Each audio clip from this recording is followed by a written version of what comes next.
need. Now is the time to make sure that you have the right plan in place.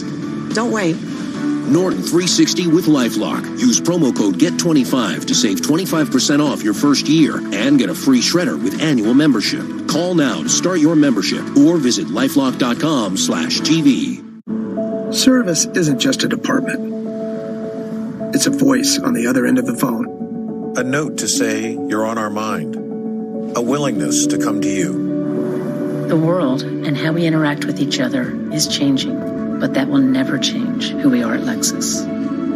Now, more than ever, you and your needs come first. Find out what service options are available in your area at lexus.com/people first.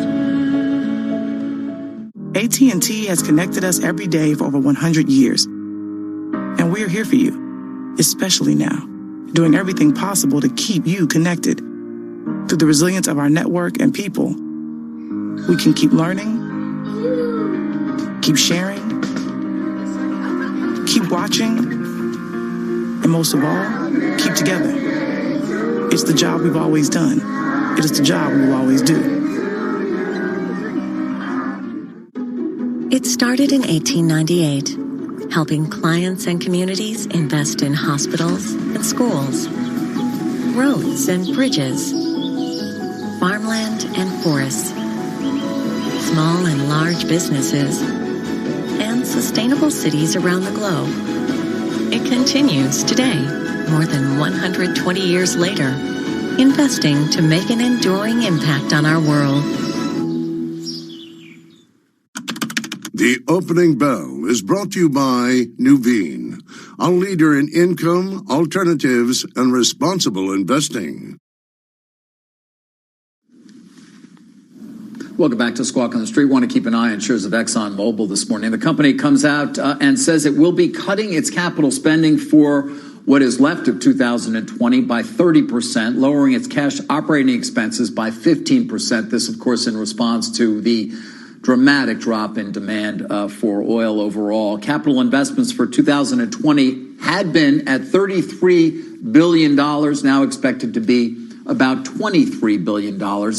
And guys, you know, the focus is, well, they can toggle, so to speak, the shorter cycle business, which is really the Permian, where you can turn it on and turn it off and come back to it in a more rapid way. The longer term international projects, LNG projects, these mega capital projects as well, those sort of take a lot longer to get going again when you kind of cut them off. So, you know, the efficient capital management that an Exxon is looking for is really allowed them by turning the Permian off a bit. And they do talk about the long-term fundamentals have not changed. But the short-term fundamentals, well, you know what we're building inventories at, Jim. It's just shocking. I'm looking at numbers here that say the gasoline supplied number from last week was the lowest since 1994. DOE stats show, and we're building now at 30 million barrels a day. We're building stocks. Well, I was talking to Rusty Brazil from RBN. You're talking about 3 million a day coming from the Western Canadian sands. I mean, you can't shut that down. Apparently, it's just got to keep pumping. There's a lot of things you just can't stop. Some of the longer term projects. I come back and say Becky asked a pressing question about the dividend, which they want to protect. Maybe you cut back CapEx to be able to do dividend. But what I am seeing here in this industry is everyone really fighting to not declare bankruptcy. You had Whiting go. I mean, I look at Chesapeake every day, and Chesapeake's just kind of out there. And I look at all these 13 to 20% dealers for the master limited partnerships, and I say, well, guys, I mean, let's be sensible. Why are you giving away so much? Then I look at ET, which is not phoning home by any means, and that is a stock that you have to watch because that was the Wild West car. I mean, they thought that everything was terrific, Energy Transfer, and it's not terrific. So I'm waiting for the other 7 or 8 shoes to drop in this industry because there's really not a lot of demand for what they produce. And I'm not saying they're Macy's, where the CFO left and it looks quite ill-advised to be there. But I am saying that there's an industry here that is so there's just way too many players, private equity on the sidelines. And if you buy these stocks, you're just buying, you're hoping that, well, geez, tomorrow's going to be good too. And I don't like to buy on that theory. Yeah, Jim, your point about the Macy's CFO Paula Price is going to leave as they leave the S&P 500. But, Yellen on our air yesterday with Sarah talking about how she believes the banks, at least, should start thinking about suspending dividends, that there's going to be a toll the longer this drags on. So which buckets do you think need to have the dividend least? Banks, retail, all of the above? Well, I think that the energy players, they can keep cutting back and they keep cutting out the production, which I don't think really is going to help that much. But to hold off, and they can borrow to pay the dividend. I think the retailers showed that you got a Kohl's, their balance sheet isn't that bad. But I think that these companies, unfortunately, are way far away from the one season that matters for them, Christmas. And the banks, they've been adamant that they can pay the dividend. So I thought Janet Yellen showed to me a strategy that I was unexpected that she would do that. I would have thought that she would have had a little more. Would have been a little more circumspect. Also, let's not forget, she was the person who made it so Wells Fargo can't make the loans. There's a lot of people in this country who are very upset about Wells Fargo. And I wish she had said, you know what, they've paid their dues, but she didn't. That was in error that she didn't. Yeah, that's a good point, Jim. We are getting some news from the Department of Transportation regarding airlines and the minimum number of flights they can give. Phil LeBeau's got that for us. Phil?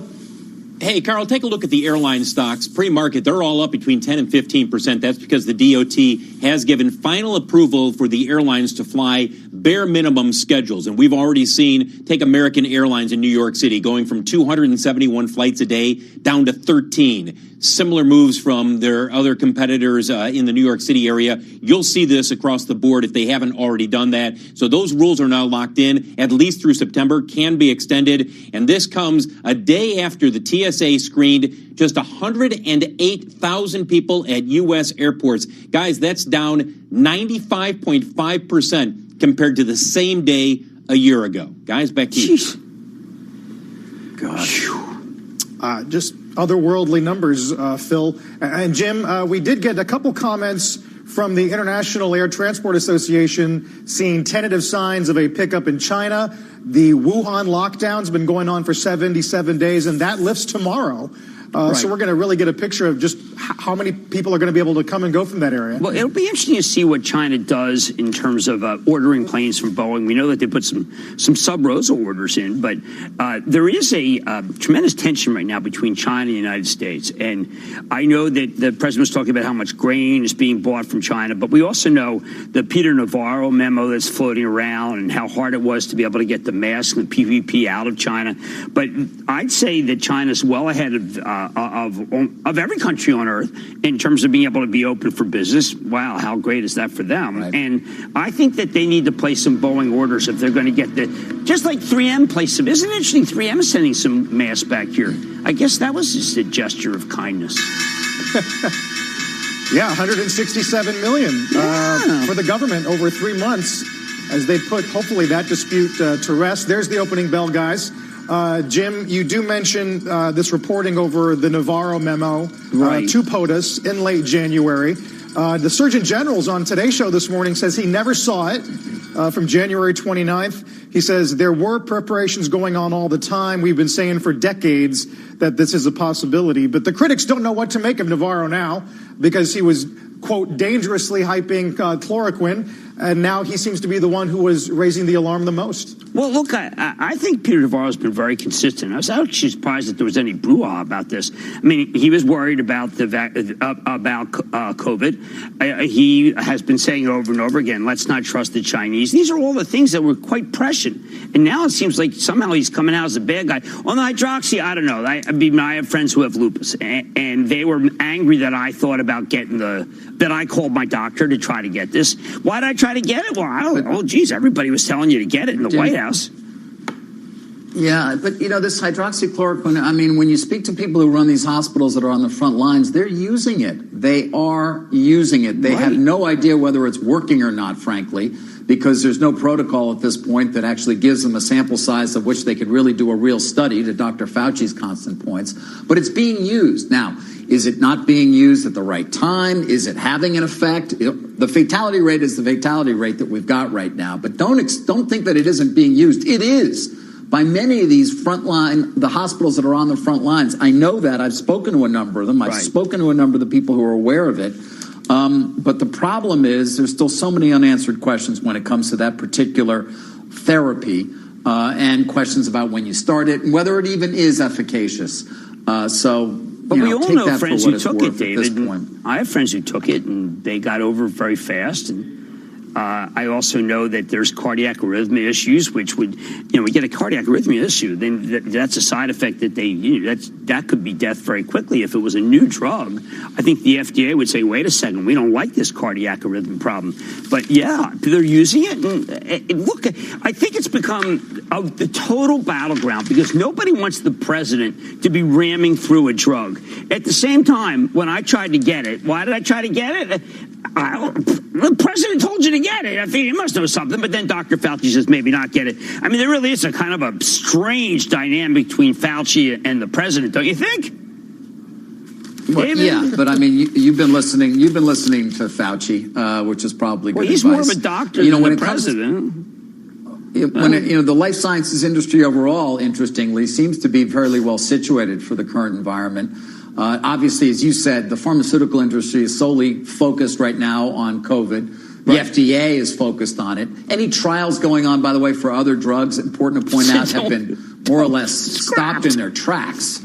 Yeah. So if you are a small biotech company relying on something looking very positive to raise more capital, that becomes an issue. But at the same time, you can get your medicines. So that's actually one industry that has been perhaps not as affected by the significant. Well, that's so important, David. Remember when the Chinese were going to supposedly make it so we couldn't get our medicines? It didn't happen. Yeah. But just to come back to the hydroxy, because I don't want to slight either the president, hate him or like him, or Fauci. I did kind of get the drug. I tried to get it this weekend because too many people I know have had good luck with it. And I thought it was available. And then I got told by my pharmacist and my doctor, look, this is a real sacred medicine for people who are very sick. You're trying to stockpile. You're just trying to preserve it. But I think that the president, there's a point where there was a study in France. Now, I know it wasn't peer reviewed. But you know what? There are a lot of things that aren't peer reviewed that if you're thinking you're going to die, you give me a shot. Yeah, you don't want to rely on look at remdesivir is already what I hear. Remdesivir I don't think's working that well. That's my own. You seemed disappointed yesterday in Gilead. I mean, just that you were expecting just hearing some not great things. More firm information this week. I had thought that we would hear something at the beginning of April, and I find that when you have these double-blind studies or whatever, and the news is really good, you just break them. And I'm not that bullish on Gilead. I'm much more bullish on Regeneron, which is a monoclonal antibody designed in particular against COVID-19. I do feel that, by the way, that I think we can beat COVID-19, which is why I can't be as bearish as I was at one point. But I also think that I'm not seeing anybody who's right on the cusp of it. This market needs someone to come out in the next 10 days and have an antibody that makes it so that Boris Johnson's out of that hospital right now. That's going to be very tough to do, Jim, in 10 days. I mean, listen, I'm aware of, my friends at Ridgeback, for example. I had Wayne Holman on a few weeks ago. They're moving forward as quickly as they can, moving forward in the UK as quickly as they can, trying to get into human trials. But, I mean, it still takes time for these antivirals to actually prove themselves. I'm looking at a Green Wall. The Green Wall says that the Gilead drug works. I mean, you can't have these, other than the semiconductors, because Samsung did well, you can't have this kind of rally. It's particularly in retail, unless retail was completely wrong, unless all of the things that they said were wrong, and Oliver Chen's unbelievable work at Cowen about debt covenants is wrong. You can't have this kind of rally unless there's something that we don't know about an antibody. And I don't think I do a lot of work on the antibodies. I can't find it. And maybe the hydroxy is going to get approval by someone, and we're all going to be on it, and it cuts the number. Look, the president's out there every day saying it. I mean, he is out on a limb. No comment. No one. Yeah, Jim. Well, I'll tell you what. I mean, S&P 2750, we hit briefly. Last night, some technicians at Baycrest said 2,700 is a key level if you look at volume at price, and it would be an attractive area to tactically sell into. Are you in that camp? I think we've moved up too much. We met with my ActionAlertsPlus.com club people this morning and said, you know what, we got to do some selling. That this is overdone unless we knew something, which we don't, about a major breakthrough. Because in the end, I still come back to the idea that while, on Thursday we thought the world was going to get, hedge fund managers came on, and I think they were doing the crocodile tear thing, and some hedge fund managers went to their islands that we don't know about, and that actually happened, guys. Don't laugh. A lot of the hedge funds thought their life. They were heading to the hills, man. They were. I don't know why we're talking around it, right? Yeah. They were headed to the hills. It was like the book the movie On the Beach. I mean, they got islands that we don't know about that are for COVID. They were like COVID islands, and the rest of us were kind of in our pandemic house. islands. Pandemic islands with their own medical staffs and ventilators too. Yeah, no doubt about it. Wow, that's good, David. Yeah, how'd you come up with that? Thank you. No problem. I mean, that's what happens when you're at home. If you were here, you wouldn't come up with something like that. Pandemic islands. I don't know. My daughter sent me a sandwich last weekend by Uber Eats. I thought that was dynamite. But these guys I think these houses are stocked. And don't forget, the AR-15s. Don't forget. That's what they have. You see, there's a lot of that. Every one of us knows that this is the case, but we don't want to admit it because it's going to hurt us on our Zoom cocktail party this Saturday. Well, you were overserved last time. You'll probably get overserved again. Thank you for getting that joke. I thought it was like my best joke ever. That I was overserved. It was really funny. Eric Yuan got it. He thought that was funny. Hey, listen, it's okay to make a couple of gallows humor jokes, guys. You have, every so often you hit them. You really do. Thank you. And David, the no jacket with tie thing, yes. Yeah? Yeah. It's like Mad Money. Okay. I'm going back and forth. I'm going jacket, no tie. I'm going sweater. I'm going tie. I'm not going full quintanilla, though, like, I'm in the office. Carl, I figure, we got to mix it up. Because he looks great. He always looks great. I always say, guys, 40 sharp. When you're talking about people's money, you wear a tie. That's our general rule. But how about, let's not forget, what is it, the Pandemic Islands, David? Where are they located? The Seychelles? Where are the Pandemic Islands? Where are they? You can't tell anybody. That would defeat the purpose of having the Pandemic Island. The Pandemic Island has to stay silent, quiet. You are so right, man. They are just those islands. Yeah. Can you land a plane? Guys, who got that fella's island, the guy who had all that trouble we forgot about? I wanted to. Hey, guys, I know Carl wanted to talk. Yeah, go ahead, Carl. Sorry. Firefest? Yeah, I was going to say, let's just, we mentioned 3M and this deal to make masks for the government over the next 3 months, but the president did talk about this yesterday. You want to take a quick listen? Oh, yeah. Because of my actions under the DPA, I can also announce today that we have reached an agreement, very amicable agreement with 3M for the delivery of an additional 55.5 million high-quality face masks each month, so that we're going to be getting, over the next couple of months, 166.5 million masks for our frontline healthcare workers. So the 3M saga ends very happily. Yeah. Saga. So that's a far cry from accusations of piracy, Jim. Ah, well, good. I mean, I think he even said that he loved Mike Roman. And this was an unbelievable saga because it's obvious that, like Medtronic, 3M had some orders. We didn't know what some people are saying, that they were told they couldn't even sell. The Chinese wouldn't let the stuff out. But it's so great that they're back together because I guess a few days ago I thought that Mike was going to get some Justice Department scrutiny to do something that David often alludes to, with is the PFAS destruction of groundwater that some people are unhappy with.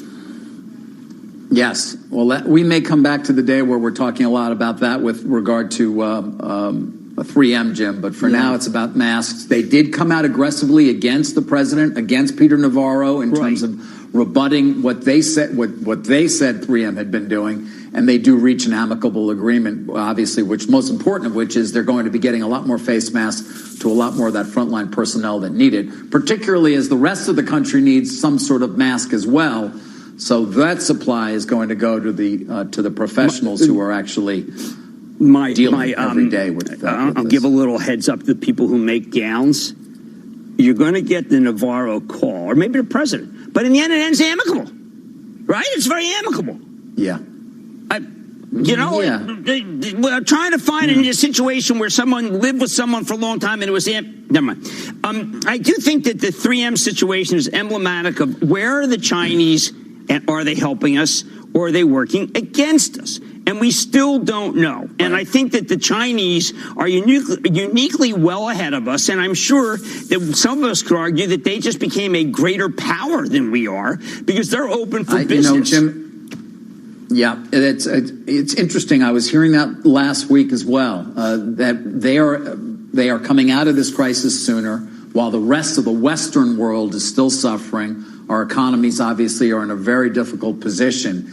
And it will be interesting to see whether the Chinese are able to actually benefit in a strange way from this crisis, from this health crisis, to the point you're making, by having their economy be in a much stronger position, let's call it even at the beginning of 2021, than the U.S. or the rest of the Western world. Right. Perhaps something we did not see when this began, of course, in Wuhan. Well, don't we find it amazing that outside of the cordoned off area of Wuhan, how incredible the rest of China was seemingly ready? And that the Wuhan area, maybe that got, say, sacrificed or triaged, and the rest of China, they decided to make it so that that was where real business is going to be done, while in the United States, we're afraid to go to Olive Garden. Just crazy. You see these Denny's comps just coming out how much Jim? plus? They used it with the Grand Slam there. System-wide in March, down 19. Down 19. Reflecting COVID-19, and obviously that's with reduced hours and delivery-only options. We'll talk about restaurants more in a minute. And to AT&T, which David's got. But in the meantime, let's get to Bob Pisani. Morning, Bob. Good morning, guys. This is a second day in a row we've had a gap up in the S&P 500. Do you know we're up almost 10% this week? This week. It's only the second day of the week overall here. 20% off the lows. A lot of debates about whether we're in a new bull market. People arguing about that. Let's just take a look at where we're at here. I think the important thing is there's two things moving the markets. Obviously, the most important one is the hopes that we're approaching some kind of peak outbreak here in the United States. But I think people should pay close attention to this massive wave of new stimulus programs that are being talked about over in Japan, over in the Eurozone, and even here in the United States. So just take a look at the global markets. We have essentially a 2% rally, a lot better here, but 2% rally over there. Hang Seng's up 2%. Japan, they are talking about stimulus there that would be 20% of GDP. We've done 10%. They're talking about 20% of GDP. That's more to come, in addition to what they've already done. Europe up 2%, the stock 600. They're talking about a $500 billion euro stimulus plan. They're going to be debating that in the next few days. So the travel stocks, the autos, they're all flying up 5 or 6%. So the stimulus programs that are coming is another overlay on top of hopes where we're perhaps bottoming here. You can see a lot better than 2% rallies here in the United States. Bank stocks have had a great week. The retailers are just flying. Some of these stocks are moving, 50% or so. Aceita's probably up 50% so far this week, but you can see how small that stock is. But Nordstrom, Chico's, Gap, all flying today here. A lot of debate about how we have bounced off of the lows. So remember what happened on the March 23rd lows here. From those lows, from the 52-week lows, energy's up 40%, utilities are up 28%, industrials up, REITs are up. Consumer staples are the ones that are actually lagging. We have noted how the names like the Krogers of the world and the Campbell Soups have been down the last few days, or flattish. So that's a big change here. And you can see the complete flip-flop of how things are going. The big debate on the street is where are we in here? I call it the market's in the middle, but this is what we had. We had a bull market on February 19th. That was the peak, the historic high. Then we went to a bear market on the bottom on March 23rd. We were down almost 35% in the S&P 500. And now where are we? What is this? Is this a bull market? Because we are 20% off the lows. So I mentioned this yesterday. Of course, I got a lot of snarky remarks. Bob, it's 3 hours old. You can't call it a bull market. It's ridiculous. But nobody ever invented these rules, these 10 and 20% correction and bull market and bear market rules were created over the last 30 years. And the fact is we are 20% off the lows. So I don't know. Probably it's too early to call it a bull market. Let's call it the markets in the middle for the time being. But this is one enormous, powerful rally, just like the enormous, powerful bear market we experienced that took 3 weeks to get through. Guys, back to you.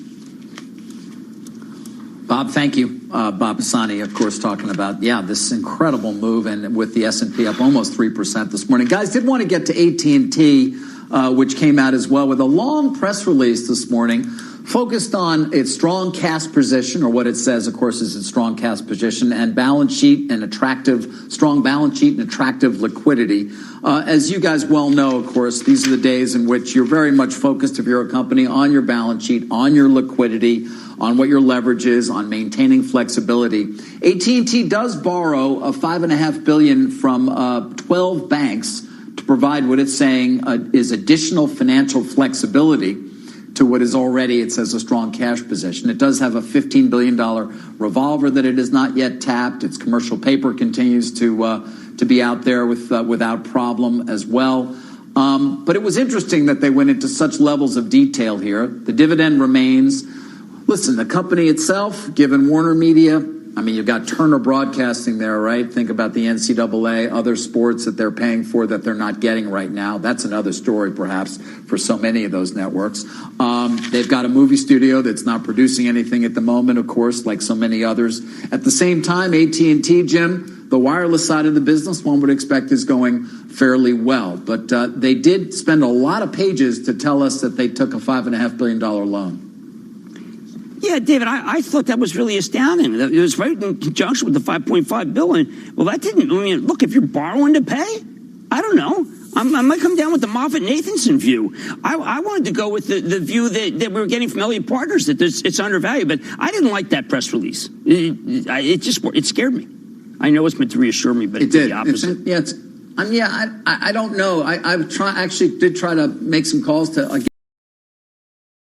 a better understanding as to why they felt the need to sort of go into the levels of detail they did. Listen, we're going to hear from the company on April 22nd. That is when we're going to get the earnings, first quarter earnings from AT&T. Obviously, a lot more detail will be provided then. But they, again, did talk about their large cash position, their ability to generate cash, their dividend, all those things being safe in the context of taking $5.5 billion from 12. Yeah, don't worry about the dividend. Oh, really? I didn't know I should be.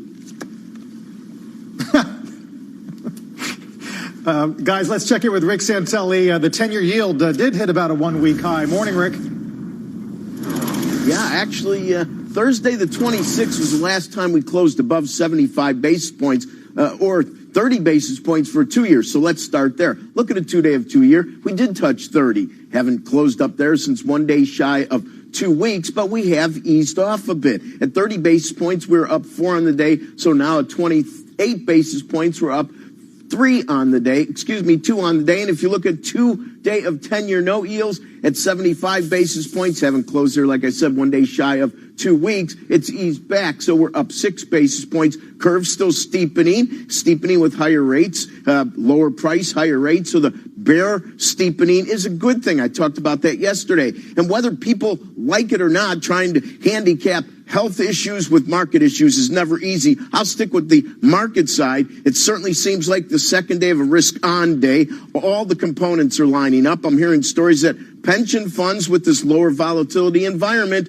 are running for that train again, trying to kind of get where they're supposed to be on their guidelines and bogeys. That means buying. Now, if we look at a year-to-date of bond yields, this is fascinating. They're down at minus 33 basis points, okay? Where did they settle last year? At minus 18 basis points. They're 15 basis points from unchanged, which is really underscores how our yields and Europe's yields have come closer. Why? Because they're box of goods and tricks and vapors and all the test tubes is in much worse shape than the U.S. is. The ECB can't do what our Fed is doing, and the notion of a Eurobond still isn't quite within the grasp of Christine Lagarde and friends, so we need to monitor that very closely. The dollar index, wow, you talk about a risk-off signal, whether it's the bear steepeners on the fixed income side, whether it's what's going on with equities, or the drop in the dollar index, a rather large one, going. And most of that, of course, going to the euro side. Look at a 2-day of euro versus the dollar. Yesterday we were under 108. Now it's back above 109. David, back to you.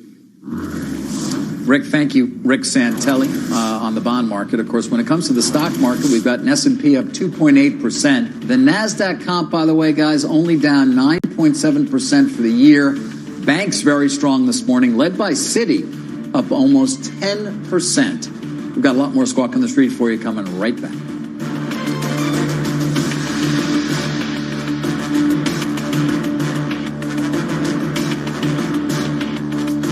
Are you curious what others are listening to on TuneIn? Head to the trending section under Browse to see the most popular stations and podcasts among TuneIn listeners right now. Check it out. You might just discover something new for yourself.